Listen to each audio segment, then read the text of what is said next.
Welcome back to the Morgan Streetman Show.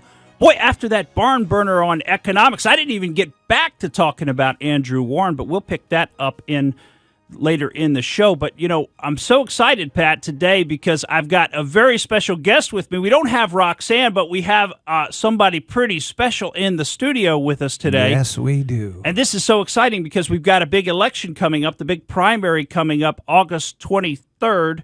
Here in the state of Florida for the Republican primary, and I'm so pleased to be joined by my longtime friend, Laurel Lee, who's running for Congressional District 15, which is an area that covers everywhere from basically Lutz and Cheval, kind of greater Northdale, all the way over to a part of Lakeland. It's got Plant City, Dover, Mango, and then all the way up to Zephyr Hills, and slightly north of there in an area called Pleasant Hills. It's a big area. It's a big district, a very conservative area, and we're so glad to have her on the show. Laurel Lee, welcome to the Morgan Streetman Show.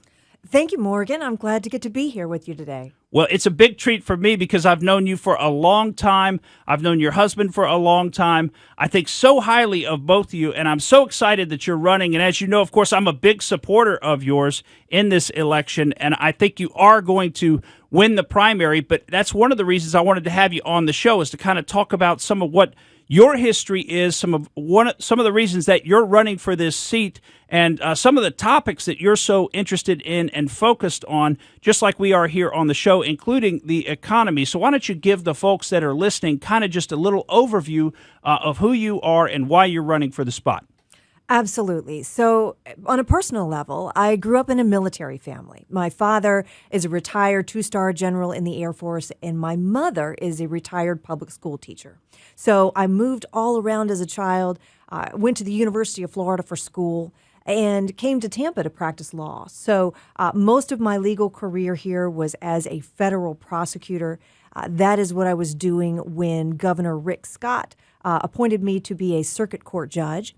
And I was a judge for about 7 years when Governor DeSantis asked if I would serve as his Secretary of State.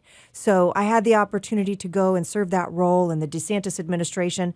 It was an incredible experience there.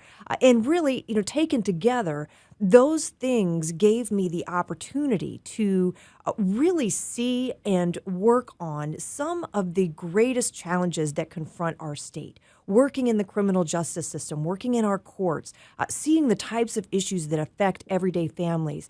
And as Secretary of State, I had the opportunity to work on everything from preserving our state's history to elections.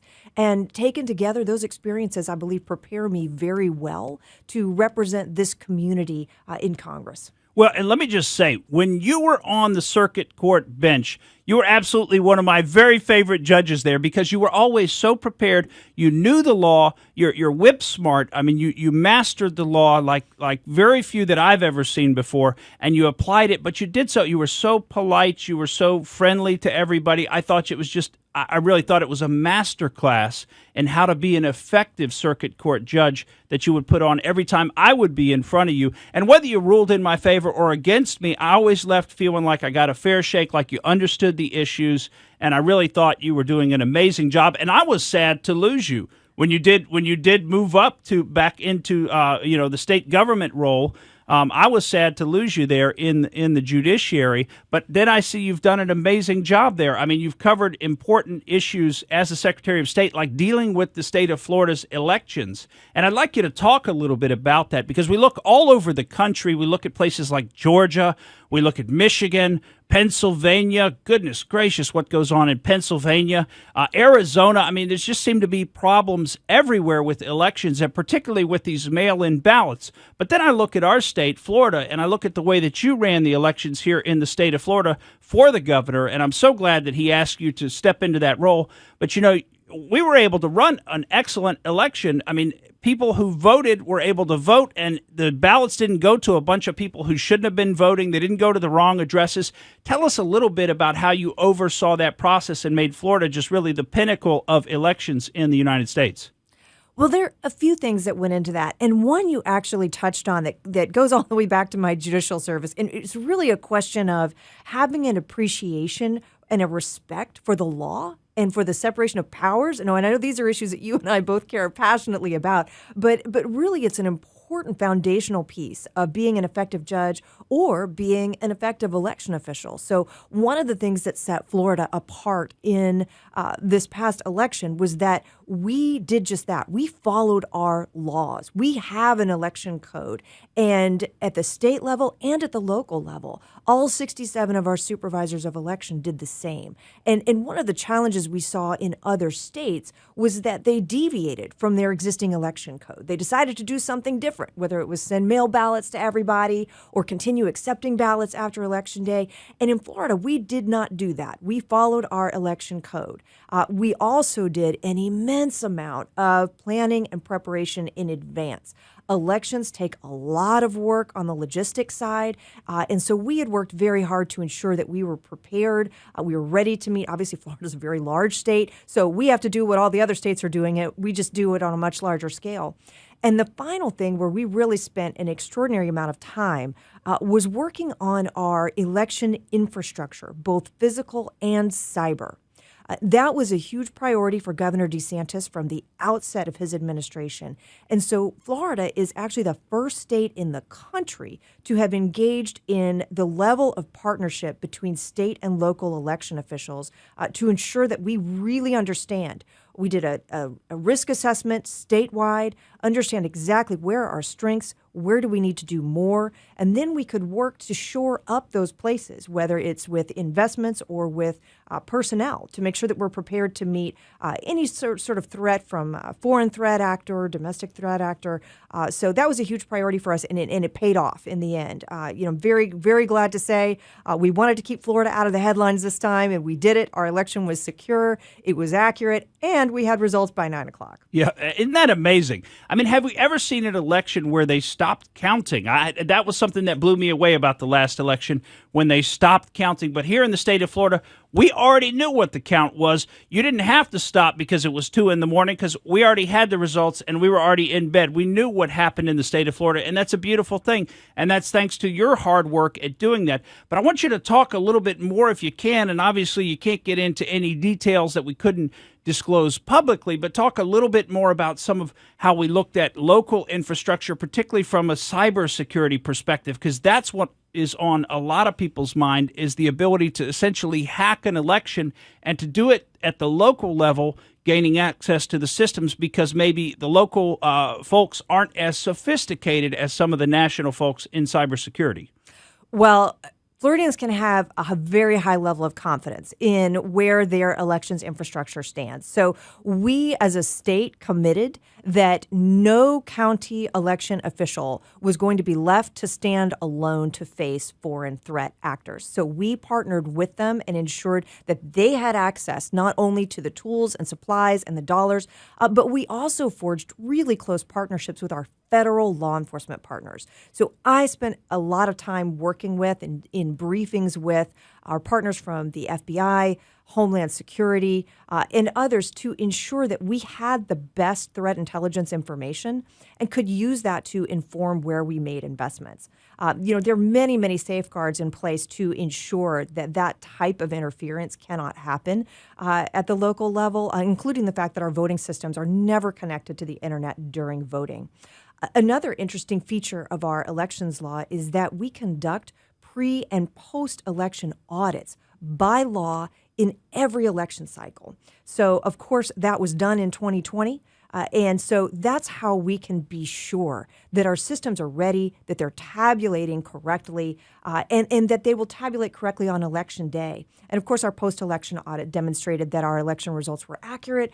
We passed that audit with flying colors. And that's all people really want, right? Is they want to feel secure that their vote was counted and it was properly weighted. One person, one vote within a state. And that's what we had here in the state of Florida. And I know by and large the citizenry of the state of Florida feels that way. We know that we had a secure election.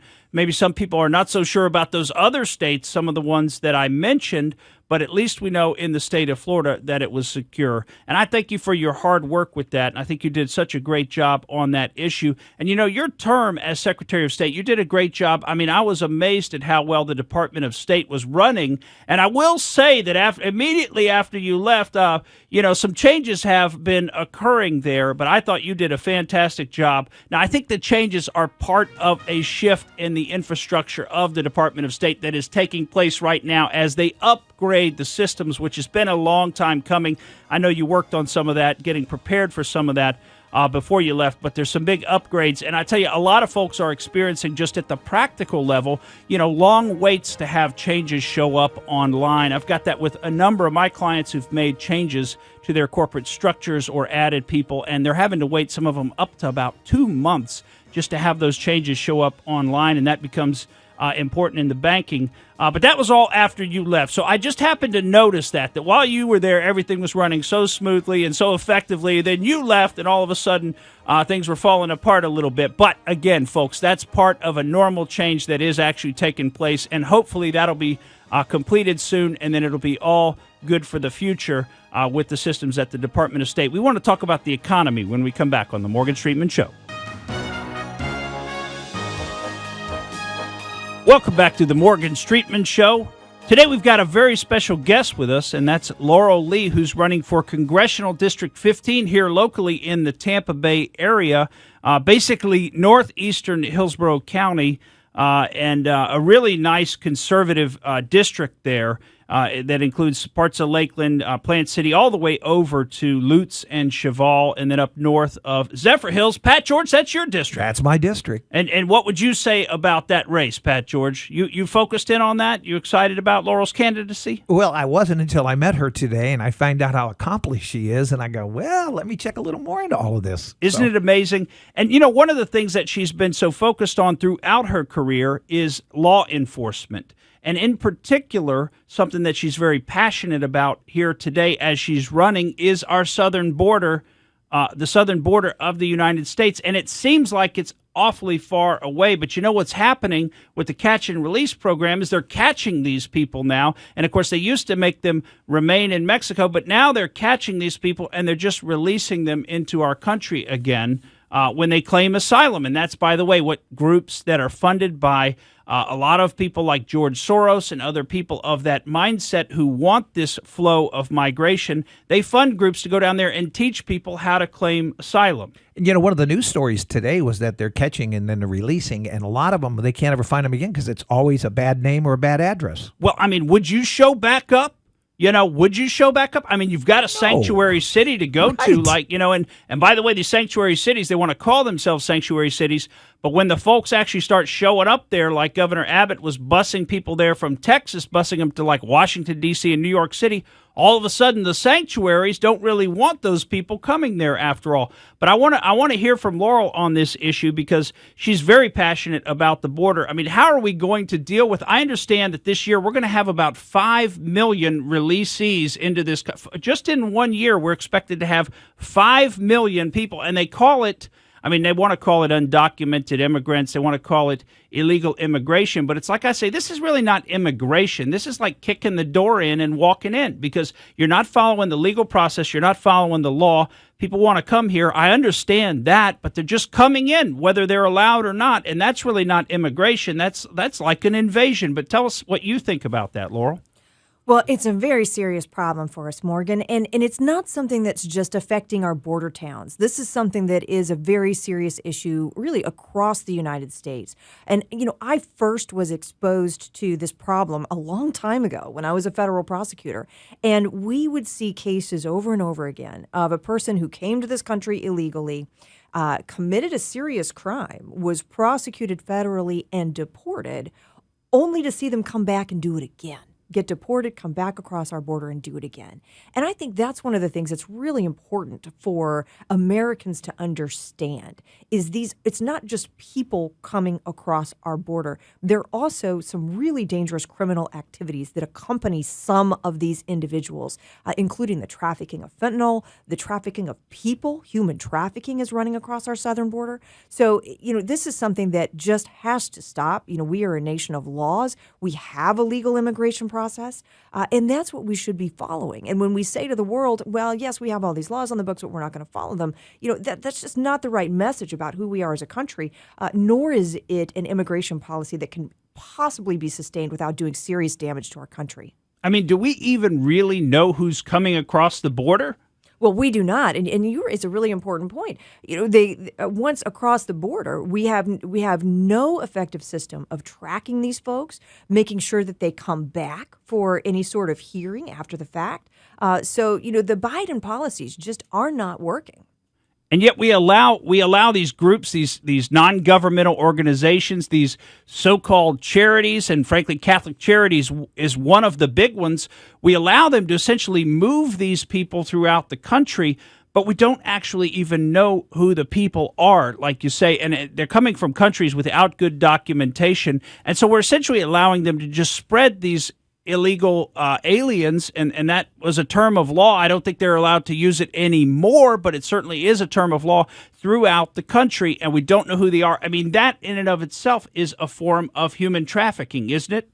Yes, and in fact, we see other forms that are the most insidious. Where there are people who are brought here against their will. As a prosecutor, I saw, unfortunately, quite a number of those types of cases as well. So it's a very serious challenge for us. And I think the other aspect of it to consider is, what about the folks who are all over the world who are trying to follow our legal process? Right. It's so fundamentally unfair, for those who are trying to respect our laws and respect this country, that they're waiting for years in some cases.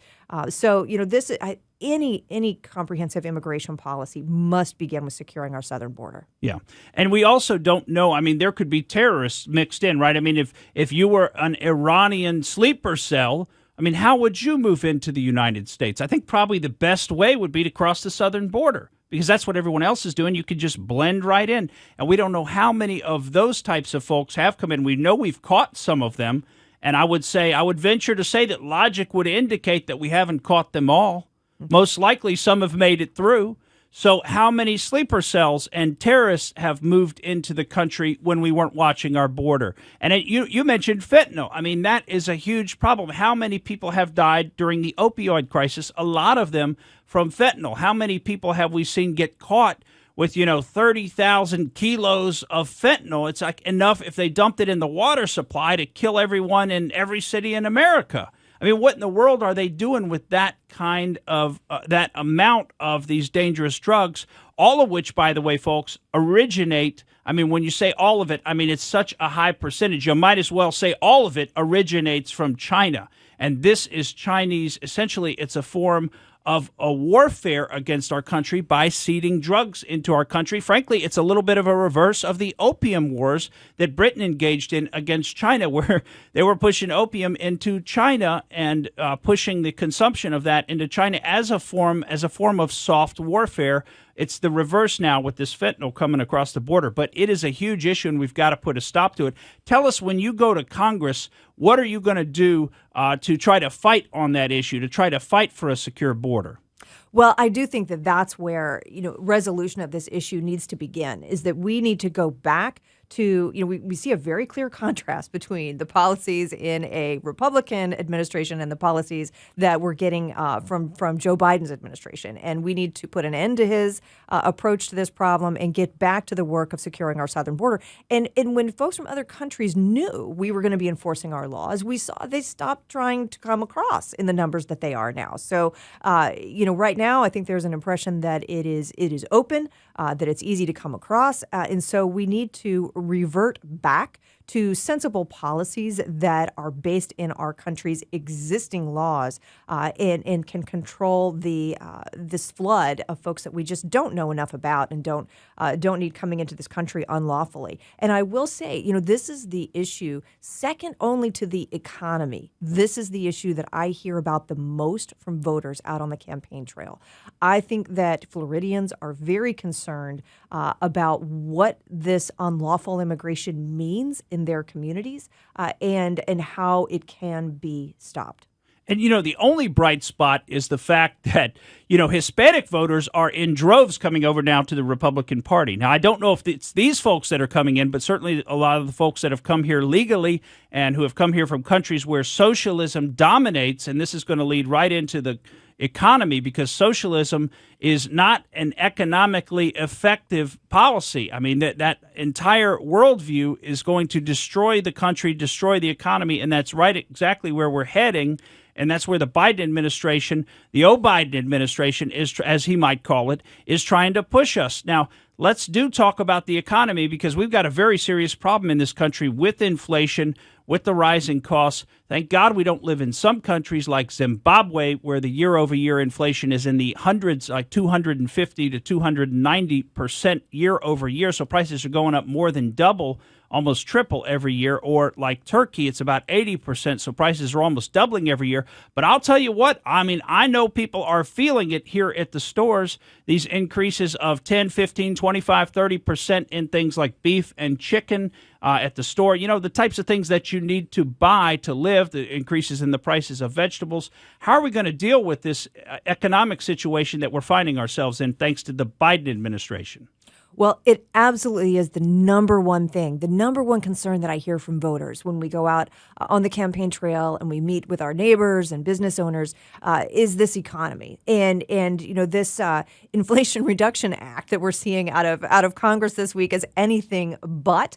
The first thing we need to do is stop the out of control spending. And it's just unbelievable that that Congress's answer to our current economic predicament is to have an additional hundreds of billions of dollars of spending. The out of control spending in Washington needs to stop. We need to look at any discretionary spending, what can be reduced, what can be eliminated, what can be sent down to the states. And really, inflation is the type of issue that is affecting American families every day. You're exactly right. When we go to the grocery store and can't buy food for the table without feeling that price increase, that's just a huge problem for families and something that I think they want to see our elected leaders prioritizing and really understanding how this affects real people, out here in America. Another piece that I think we need to address as any part of sensible economic policy is energy independence. And rather than chasing the policies that are being subsidized and funded by this recent congressional action, we really should be looking at how can we be energy independent and how can we be ensuring that we can control our own fate when it comes to things like the price of fuel. Well, we have enough resources, enough raw materials in the country, in the oil sands up in Canada, available to us if we didn't shut down that Keystone pipeline, which, I mean, what crazy idea that was.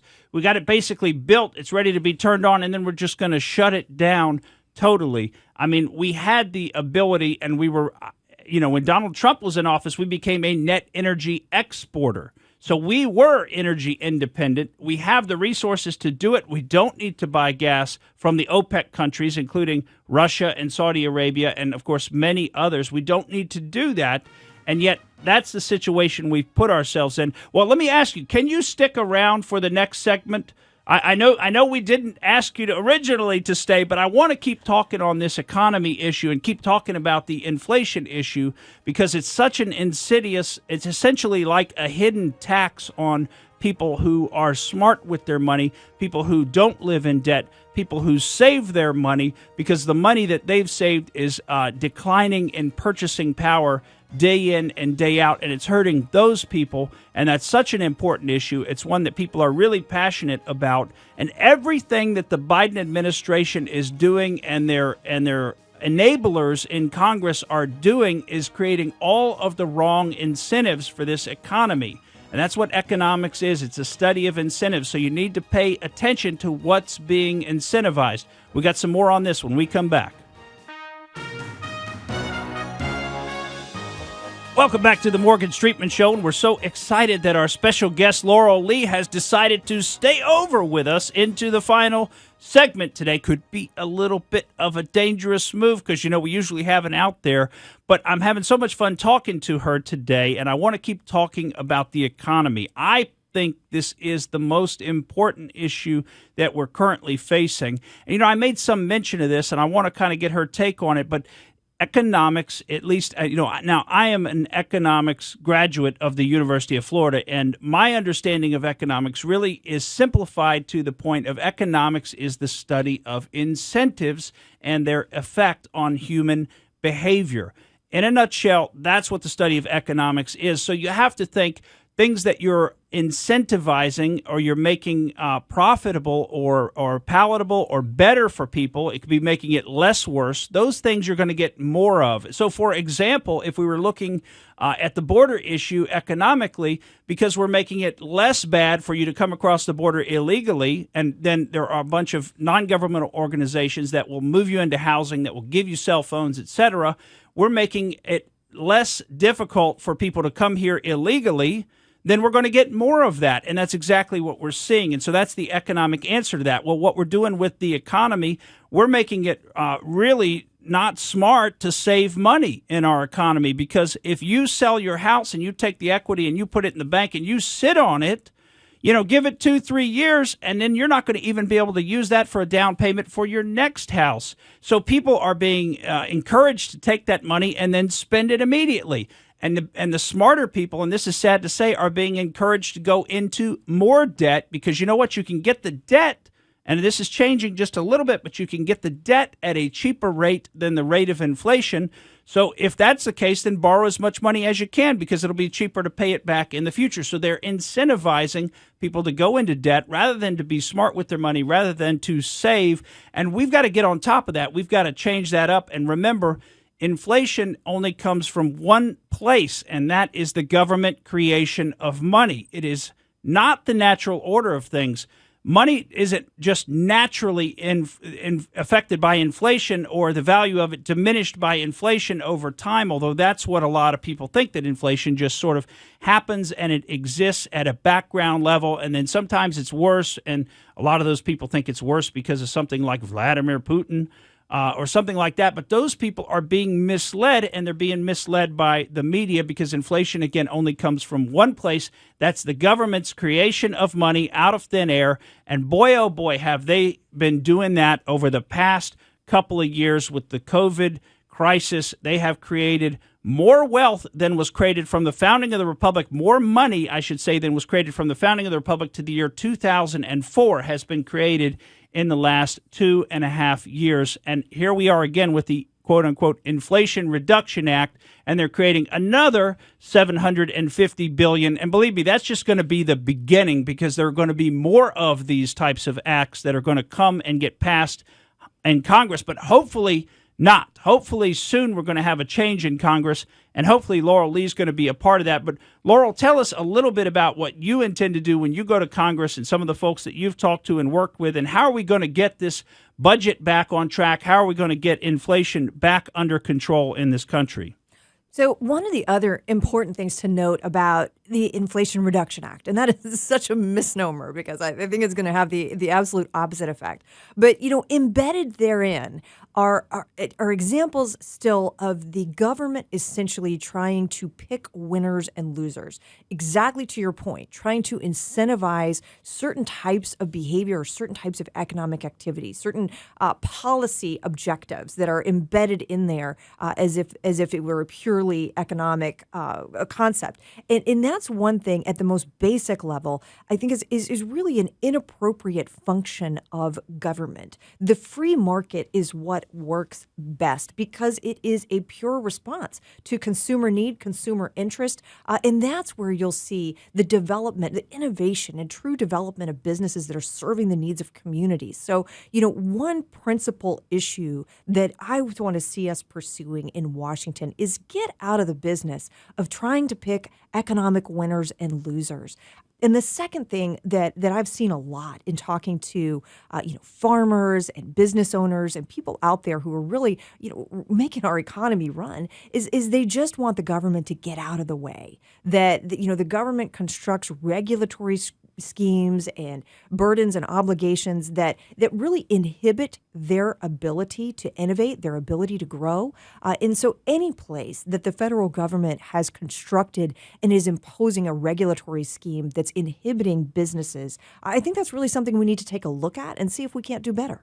And, President Trump was great about that, about decreasing this regulatory burden on businesses, like the Environmental Protection Agency and other types of regulatory outfits, all based out of Washington, D.C., that just absolutely rule people's lives and frankly, don't do that good of a job. You gotta love it. I mean, I swear, we look back at history, and folks, you got to remember this.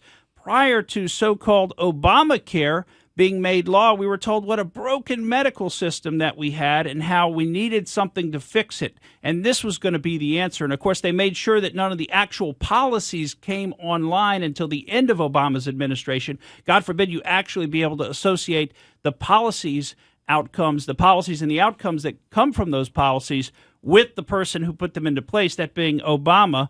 But, now that we've seen what it's done, they're telling us we still have a health care crisis. So, the fix makes things worse, and isn't that the way it always is, particularly with the federal government? Now, here in the state of Florida, I think we've got a great state government, and it's done so well. And, somebody within our state government who's very well known to our listeners, who's been on the show before, and her brother's been on the show, and we just love the Moody family, and that's Attorney General Ashley Moody. And she's done a great job with a heavy focus on law enforcement, on just enforcing the laws, right? We're a nation of laws. We're a country of laws. The rule of law means that you can look at the law and everybody can know where they stand. They can know what's legal and what's illegal, and anything that's not specifically made illegal is then legal. It's a very simple concept, but very effective. But she's actually endorsed you in this race for CD15. So tell us a little bit about your relationship with Ashley and how that's been.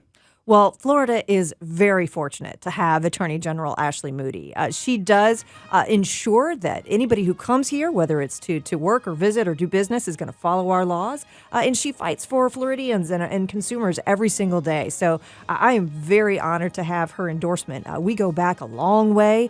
We have known each other since college. And so we've had the opportunity. We served as judges together. We were both federal prosecutors. So she knows me and she knows who I am. And having her endorsement just really is a tremendous honor to me, and I know we can accomplish some great things together. Well, I know she's behind you 100%, and I'm behind you 100%, and I'm so thankful that you came on the show. We didn't quite make it back around to talk about what we started out, but believe me, we'll be talking about that on future episodes.